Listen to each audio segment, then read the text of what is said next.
He's a retired police officer. He was shot multiple times, died several times during medical procedures.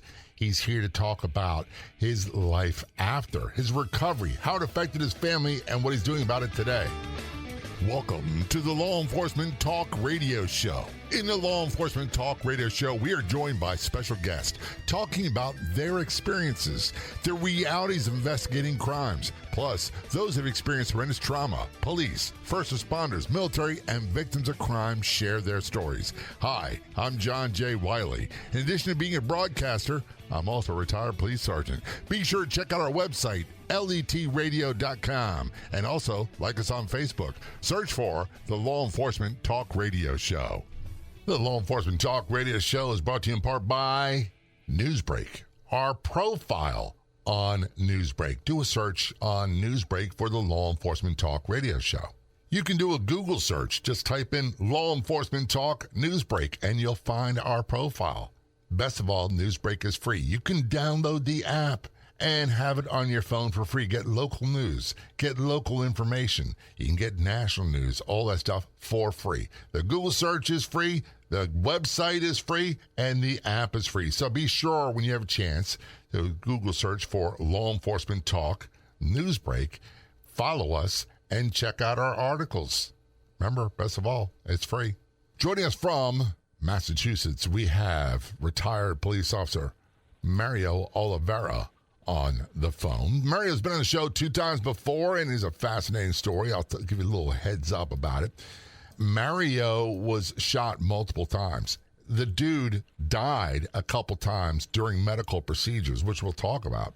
Well, the thing we didn't get to talk about is how this affected him, his family, what he does to help wounded officers, his book, his movie, and by the way, the website for the movie, check it out as a gunrunnerfilm.com. It's a gunrunnerfilm.com. And yes, they are in the fundraising stages. You want to help out, even $5 will go a long way. Mario, thanks for being a guest on the show. Very much appreciated. Thank you, and Merry Christmas to you, Jay. Merry Christmas to you. And by the way, we've had you on many times before, but it's such a deep story. And we think 40 minutes is a long time. It really goes by so fast when you start having the conversation. For those who are not aware of your story, just from soup to nuts, a brief bird's eye overview of what happened. Yeah, certainly. So I was with the ATF in Boston at the time, and I was investigating a young man who was trafficking firearms from a neighboring state into the city streets of the greater Boston area. And subsequently brought this kid in. I call him a kid. He was 21 years old. And rather than arresting him, I tried to change his life and bring him on as an informant. He initially agreed. Only later, 3 weeks later, he tried to murder me and shot me 6 times. And that's something that we never think.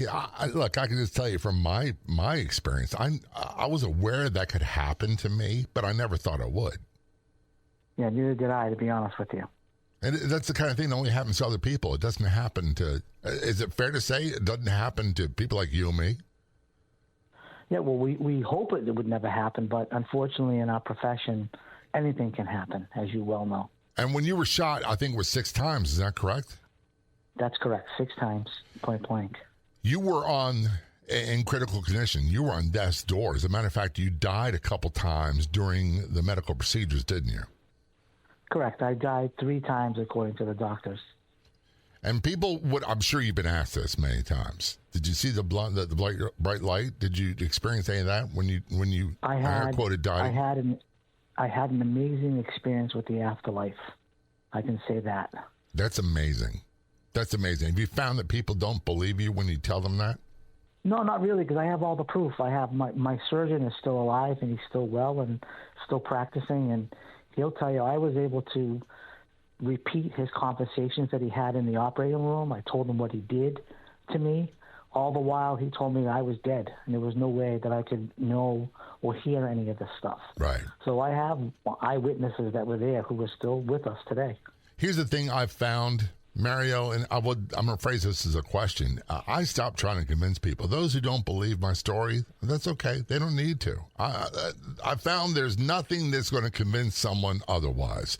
If they are the mindset all police are trigger-happy killers, Nothing from my experience is going to change that. Is that the case with you? Absolutely. I agree with you wholeheartedly. As a matter of fact, it's a way. What's the old saying? Never argue with stupid people. They'll just drag you to their level and beat you with years of experience. And I always add in there, especially on social media. Exactly. Man, you will get hammered. And I sit there many times and I get a little agitated at people, but I've found out for me that's giving them too much power. People I don't even know. Yeah. What's the other adage they say in our profession? You just can't fix stupid. No, you can't. And you know what? You can't even beat common sense into it. You want to know bloody knuckles, and they're still stupid. How critical of a condition were you in? Well, I was in the hospital for almost a month. They had to cut me open. I got shot all on my chest and stomach at point blank range with a .40 caliber. One of the bullets actually went in the right side of my chest, traveled through my liver, across my chest, missed my heart by 2 millimeters, and the bullet came out on the other side. And you were any luckier than that. You were receiving treatment for a month, inpatient. Then I'm sure continued afterwards. Yeah, so I ended up going home, had some rehab, returned back to full duty 5 months later. You got to be kidding me. No, I get that. Later. Look, a lot of people would say, man, you think that the handwriting be on the wall. I was driven. This was a calling. It wasn't something I just did. And by the way, I was in a position when I was forced to retire. I didn't know what else to do. Yeah, what was for me, what was my motivation was I had a 3-year-old son at the time of my shooting. And the day that I got home from the hospital, my wife told me that she was pregnant. So I had another baby on the way, unexpectedly, and a 3-year-old child. So in a way, you're blessed, Mario, even though you went through this horrific tragedy. Right. Instead of God taking my life, He gave me a life. That's crazy. It really is. I want to fast forward because you got released from the hospital. You went home before the time period before you went back to work. How long? What was that like for your wife and your 3-year-old? Well, they struggled because I really forced myself to get better. Because obviously, Jay, and many other officers out there who are listening, when you get hurt, we're usually the breadwinners for our families. We have that A-type personality that we're the boss. We're the bread earners. We're the ones that are going to keep our family going. So I had all that pressure on me that I had to get better, and I forced myself to get out there and mow my lawn and do household chores and pick out the trash when I was not in any position, any physical shape to do anything, to lift anything heavy after what I went through. But yet I did it. And I eventually went back to work in 5 months, lied to myself, I lied to my doctor, I lied to my wife. I lasted all of a year and a half and had a major heart attack. Which is enough to kill most people right there. So you survived 2 extremely life-threatening situations. Right. And then followed after about 8 months after the heart attack, I had a stroke. Oh, my God. It's amazing you can even have a conversation with us. This is a Law Enforcement Talk Radio show. We're talking with Mario Oliveira. And Mario, he was shot multiple times, almost killed. Then he almost died from a heart attack and a stroke. And we're going to talk more about his story, his recovery afterwards, his family. And he's turned his life to helping other officers with vipo911.org is a website. He's got a book co-written by him and Keith Notek called Gunrunner, the Mario Oliveira story. And he's raising funds to do a movie project on his story called a gunrunnerfilm.com. That's a gunrunnerfilm.com. This is Law Enforcement Talk Radio Show. Don't go anywhere. We'll be right back.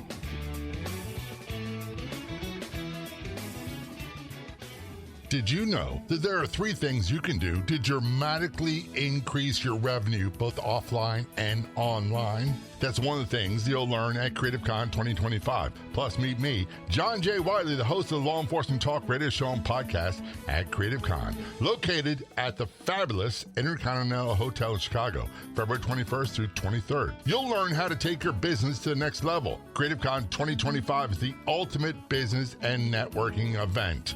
That's CreativeCon 2025 at the fabulous Intercontinental Hotel, Chicago, February 21st through 23rd, 2025. Get more information at CRE8TIVE.com. Again, that's CRE8TIVE.com. Did you know that there are people earning $30,000 or more per month from Meta or Facebook? Did you know that you can too? All without breaking the time bank. Learn how to work smarter and not harder on Facebook. Get step-by-step instructions on what to do and what not to do. Start with a free membership. Get details at letbreak.com. letbreak.com. That's letbreak.com.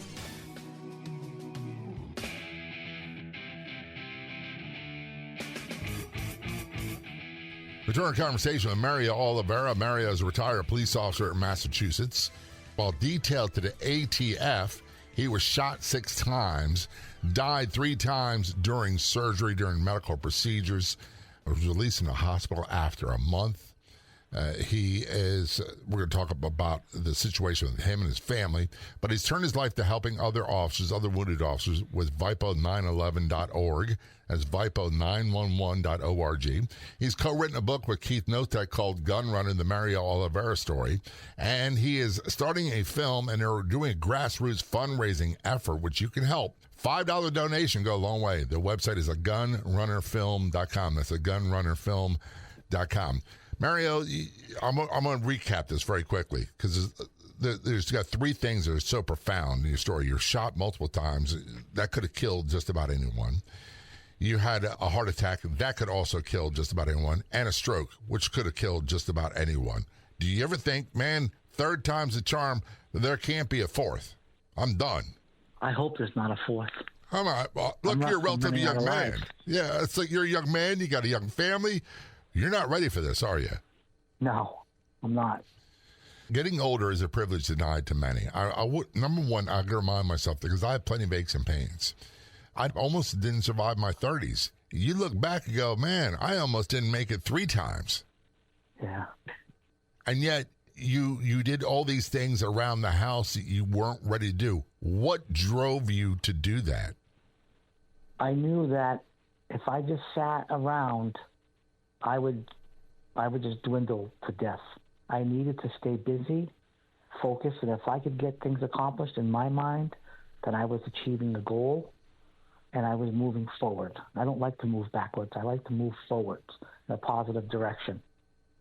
I got to ask you. Frankly, I had a family to take care of. That's what I was going to ask. And see, part of my story was I was a father of 2 daughters, happily married, and I was very much aware that I need to put on this front. I got to be strong. I've got to do certain things regardless of how I feel because I've got a family to take care of.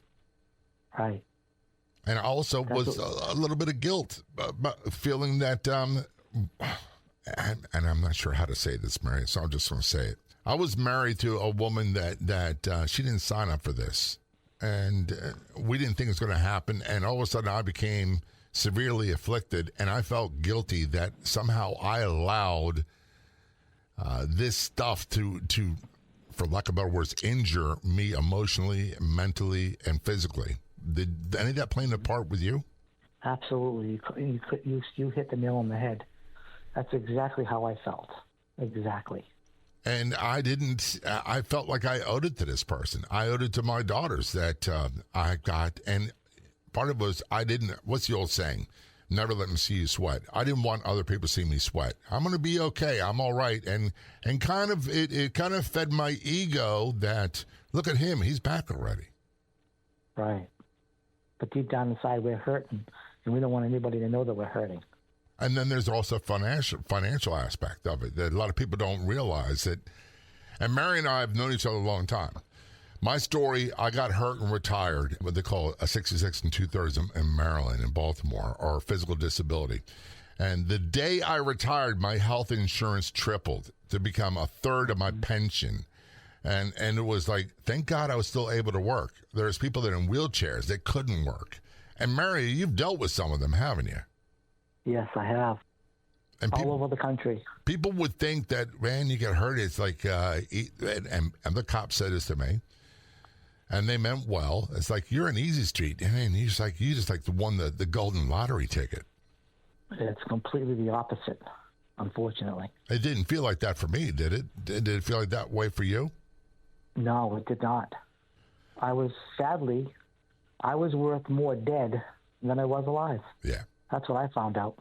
I've had this many times, and people that are not in law enforcement, or even those who are in law enforcement that haven't experienced this, judge it a little harshly. I've had many, many guests say, and since 2017, that it would have been better, my family had been better off financially, emotionally, and physically if I had been killed rather than surviving. Right. And that's a bitter pill to swallow, isn't it? It is. It is.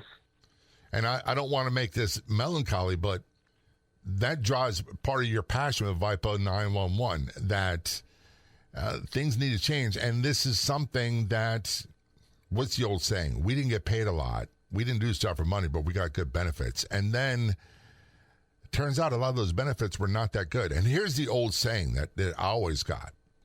And the police department was great. The city hall and the bean counters and workers' comp, not so much. When they say things like, if something bad happens to you, we'll take care of you. What that really means is if you're killed, we'll take care of your family. If you get injured, you're on your own. That's 100% correct. And sometimes, and I'm not saying this, I guess I want to ask if it's the case with you. So many people that we're so close with, that we had so much camaraderie with, and I realize now that life went on, they still had a job to do, they had their families, they had other things, and I don't look at them with a harsh eye, but after a while, they weren't there. They were doing their own thing, and I was a distant thought. Yeah, that's commonplace, Jay. I've seen that for many, many years. You know, our brothers and sisters in blue, when we get injured or killed or whatever, they're always there for us. But then, like you just said, to echo what you just said, you know, life, they have their lives and their everyday responsibilities, whatever, families, and, you know, the support dwindles after a while. And it's just you on no man's land. You got to try to figure it out. It's you and your family. And yeah. I hate to say this, and I don't say it in a harsh way, but our spouses wind up taking a lot of heat. Yeah, it's unfortunate, and I've learned the hard way myself. Yeah, it was it really destroyed my first marriage, and you know, my second marriage is great. My daughters are doing well, everybody's doing well, and all in all, everything you've been through, Mario, how would you say you're doing physically and mentally and relationship-wise? Well, I'm sorry to report that I'm divorced now. So this traumatic incident, it took my marriage as well. Yeah. Luckily for me, my ex-wife and I remain best friends to this day. We have a great relationship as friends. We co-parent. My children, my oldest son, who was 3 at the time, he struggled for a number of years, and we sought some help for him with psychologists and psychiatrists, and he was on medication for a little bit because he developed separation anxiety with me. Every time, like, he was around when I got shot, not around on scene, obviously, but he saw me at home trying to recover. I had a heart attack at home. He was there. He saw it. I had a stroke at home. He was home. He saw it. We're going to return that conversation in just a moment. We're talking Mario Oliveira. Check out his website, gunrunnerfilm.com. That's gunrunnerfilm.com. We'll explain more in a few moments. Don't go anywhere. We'll be right back. Here's your chance to get into the ground floor, to make a donation to make the movie Gunrunner, based off of the true story of now retired police detective Mario Oliveira, who shot 6 times while investigating a crime, died 3 times, brought back to life, was in a hospital for a month, rushed back to work, only to suffer a near-fatal heart attack, and then several months later, a near-fatal stroke. It talks about his recovery, his life after, and more. That's at gunrunnerfilm.com. Again, you can make a donation at gunrunnerfilm.com. Learn how you can be ultra successful on Facebook and possibly earn an income from Meta. Learn how to work smarter and not harder on Facebook. Get step-by-step instructions on what to do and what not to do.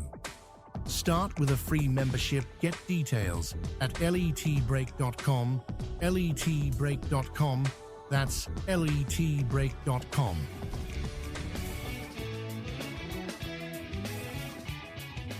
Return to conversation with Mario Oliveira on the Law Enforcement Talk Radio Show. Mario is a retired police officer, and he was detailed to the ATF where he was shot 6 times, almost died. As a matter of fact, he died 3 times during surgery, and they have doctors that can talk about that.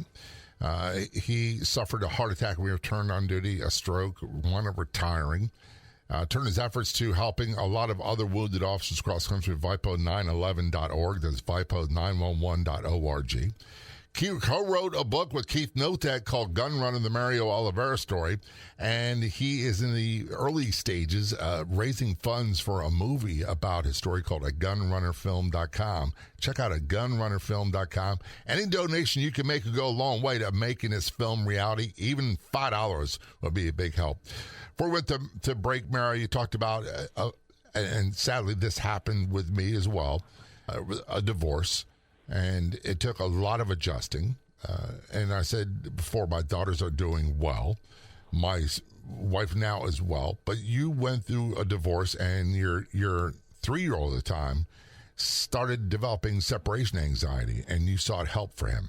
Can you elaborate on that further? Yeah, so every time I would leave to go to work, or if I was just going out to the store, he didn't want to go to school. He would panic and cry and think that I would not come home to him. He thought I was going to have a medical setback again and die, and he would never see me. And it was just treacherous to deal with.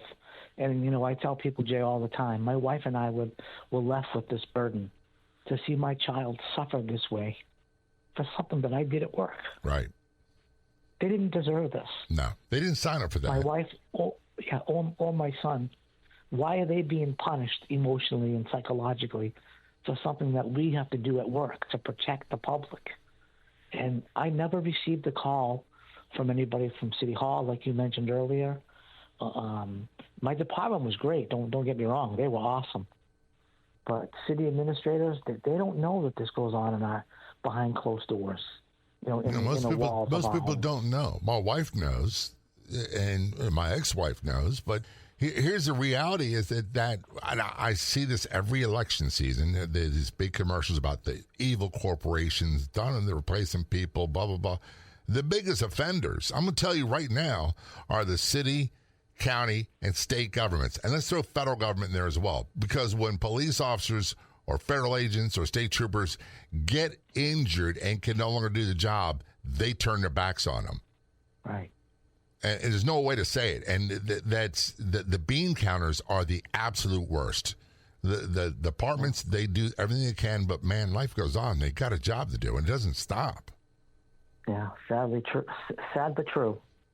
So you went back to work. Mm-hmm.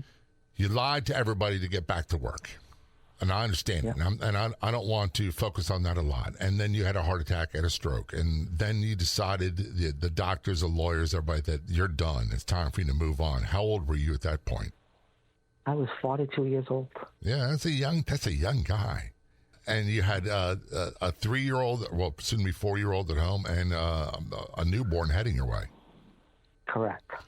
And so you can imagine where my head was at. I'm sure it's messed up. It was in a bad spot. I know you do a lot of work now with VIPO 911, but before we go into that and your book, Gunrunner, the Mario Oliveira story, and the film. And by the way, you make me seem like a big slacker. My wife's like, you're going to take some time off and you need to stop working so much. And I'm thinking, well, there's guys like Mario that do a lot more than me. So in a lot of ways, you are my inspiration, and you're also kind of on the you-know-what list, the naughty list for working too hard. Yeah. Did you find that going what you went through became a huge motivating factor for you with VIPO 911? It absolutely did. It kind of saved my life in many ways. You know, it gave me a purpose, a sense of purpose. It gave me a drive, and I wanted to help. I wanted to give back. You know, I found out the hard way, like you did. You know, when you get hurt in line of duty and you're lucky enough to survive, you're lucky to get a little bit more than half your paycheck.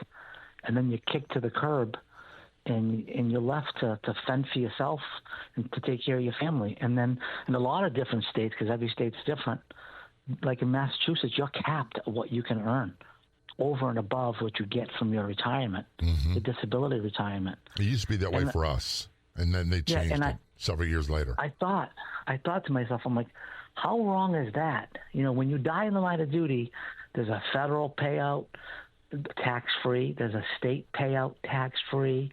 There are other state-wide benefits, and rightfully so, don't get me wrong, that every family of a fallen officer should receive, albeit you could never put a price on someone's life. You know, you could never give a spouse enough money to ever replace their loved one. You know, you can't. But in the same token, you know, you have an officer who gets violently injured in the line of duty and can't function the way they once did, and they're damaged for life. Right. Giving them a little bit more than half their paycheck is not right. No. You gotta be able to take care of these people to allow them to take care of their families moving forward, because essentially it's a life sentence with all your injuries that you sustain, depending on the severity of it. I also found that if you're, let's just say you're in a wheelchair and you say, I was a police officer, I got hurt, and this is where I wound up, people treat you differently than if you're walking, talking, they can't see the injury in their eyes. And I hate to say this, sometimes the biggest offenders are other police that do that. Yeah, I'd have to agree. And I've got the point, again, where I don't explain anymore.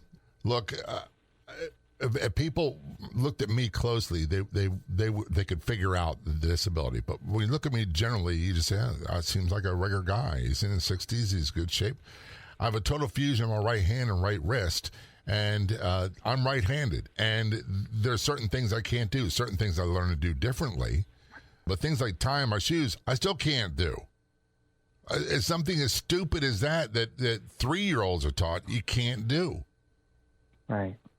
And I stopped explaining to people, Mario, I want to ask, have you stopped explaining to people?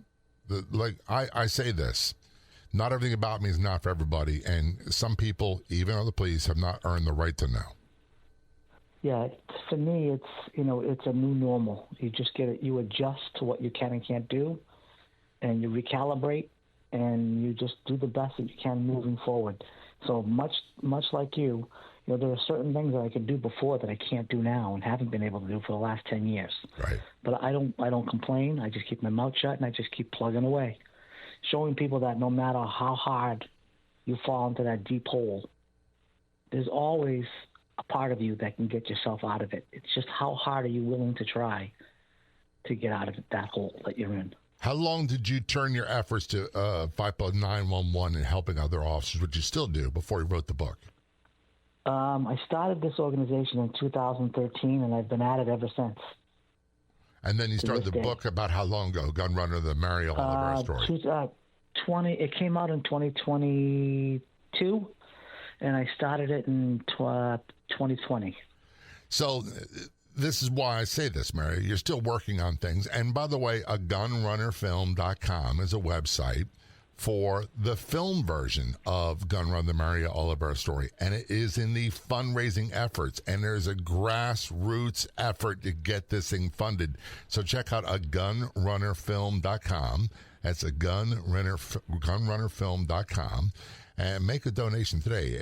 Every little bit helps. That's gunrunnerfilm.com. We're talking with Mario Oliveira. He's a retired police officer, shot many times. Almost died from that, and he did die several times during medical procedures, but survived. He had a near-fatal heart attack, a near-fatal stroke, and he's dedicated his life to helping others, and he's co-authored the book, Gunrunner, the Mario Oliveira story with Keith Notek, and he has a film. in the early stages at gunrunnerfilm.com. When we return your conversation, we'll talk more about why he's doing all this. This is the Law Enforcement Talk Radio Show. Don't go anywhere. We'll be right back. Remember when news was free? Be sure to check out the Newsbreak app. It's free. And be sure to follow the Law Enforcement Talk Radio Show and podcast on the Newsbreak app. Newsbreak is your #1 local news app for current events, free live news for you and your community. Download the Newsbreak app today for free, and be sure to follow the Law Enforcement Talk Radio Show and podcast on the Newsbreak app. That's the free Newsbreak app. Be sure to look for and follow the Law Enforcement Talk Radio Show and podcast.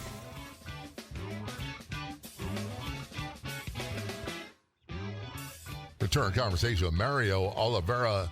In Massachusetts, he is a retired police officer. He was shot multiple times while detailed to the ATF. And died 3 times during medical procedures, was revived. He returned to work, had a near-fatal heart attack, and then a near-fatal stroke, and was retired at the ripe old age of 44, I believe it was. He eventually wrote a book called Gunrunner, the Mario Oliveira story with Keith Notek. He's in the early stages, the grassroots funding stages of creating a film version of the book called A Gunrunner Film. Check it out at gunrunnerfilm.com and make a donation today. That's at gunrunnerfilm.com. Oh, and by the way, if that's not enough, he's also heavily involved in an organization that he created called VIPO911.org. VIPO stands for Violently Injured Police Officers. Did I miss anything with that? No, but I also have an app, a cell phone app that people can download on their phones. What don't you have? What's the name of the app? Peace Mind. Yeah, Peace The app is also called VIPO. VIPO 911 app. Check it out. There's lots of ways you can help. And before I don't want to get into details, I should say, about, because every state's different. Counties are different. I've had guys on the show. Guys, that means men and women. Mario knows this. It's not a term in police work that is a sex, gender-based term. Guys means everybody. But I've had guys that were retired on Social Security that lost everything in small agencies in Oklahoma and Texas. We've had guys in bigger agencies in New England that have lost everything because they have gotten the short end of the stick financially. Let's just say this. I'll paint a picture. If you make, I'm using round figures, if you make $100,000 a year, which in my day was unimaginable. Let's say you make $100,000 a year, and then you work overtime and make an extra $25,000. Now your income's $125,000. If you get hurt and retired, in some states you'll get 66% of that and no overtime. Right away, before you're even retired, you take a 30-40% hit in pay. And a lot of people can't afford the difference. They lose their houses, the kids lose their schools, they lose everything. That's true. And it happens all too often. And I hate this, Maria, and I'm sure you can kind of understand. I'm asking a formal question. They'll say, thank God the injuries aren't life-threatening. And I'm going, yeah, you have no idea what they went through after. Right. And I don't think people really understand what you went through after and still go through. Yeah, most don't know unless you've gone through what I've gone through yourself and your families, and that's when you can really appreciate the struggle. And by the way, I've had Mario on the show twice before. I had his partner Bob DiNapoli on the show as well, and we hope to bring some others on.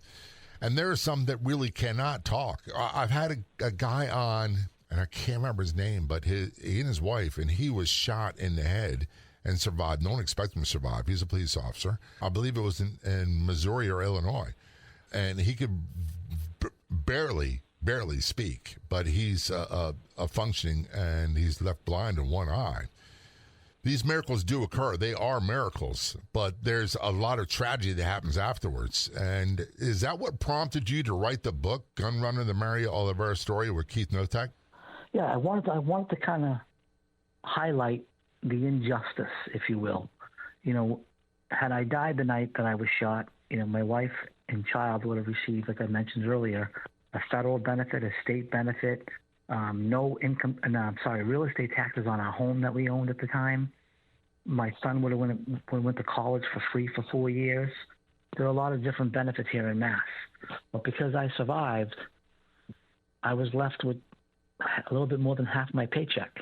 And I thought that was completely wrong. So I set out, I prayed to God a lot. And, in my dark moments when I would isolate, because I was depressed, I had thoughts of suicide. I figured I would have been, my family would have been better off if I had died. Mm-hmm. And I heard God talk to me. He wanted me to do something good in my life. He spared my life so I can make positive change. And that's what prompted me to start this organization and write legislation that I eventually passed that now gives all permanently injured police officers in my state 100% of their pay. And that's the way it medical should be. benefits covered. That's the way it should be. Exactly. That's exactly right. And now I'm on Medicare, so I'm beyond that stage. But if they had just given me the health insurance that the active duty guys got, I would have been a much different financial situation I was in at the time. Right. Just that one thing. I didn't ask to get hurt. I didn't ask to be retired. And I know that this movement is going to help hundreds of thousands. There's hundreds of thousands of us out there, Jay. Not only police, but fire as well. First responders. They get injured every fire call. A firefighter gets injured. And by the way, the cancer deaths are crazy. Yeah, it's all of us. It's not just the police. It's not just law enforcement. It's all first responders. Yeah. And they pay a heavy toll. And their families do too. And we did talk about that a bit. And relationships take a heavy toll. And somebody tells me you and I could talk and do a whole episode about that alone. So you wrote the book, Gunrunner, the Mario Oliveira story with Keith Notek. And is that the inspiration for the film that you want to do now? Yeah, so the book has done extremely well. But I wanted to take it to another level because ideally in my head, my mission is to get my legislation introduced in every state in the United States. And I figured what better way to do it than a film? Everybody watches TV, right? Netflix or whatever. Yeah. So we're working on a film that's hopefully going to motivate lawmakers in every state to look at their current laws and say, you know what? This is archaic. This is wrong. We need to do a better job protecting those that protect us. And by the way, they're spending the money on other people, but they're not spending on people that save lives. And you could say it all day long. Oh, it's so fashionable to be anti-police and call names and all that stuff. And the truth is, our lives are not like that. Our jobs are not like that. I didn't arrest everybody I came in contact with. I'm sure you didn't either. No, not at all.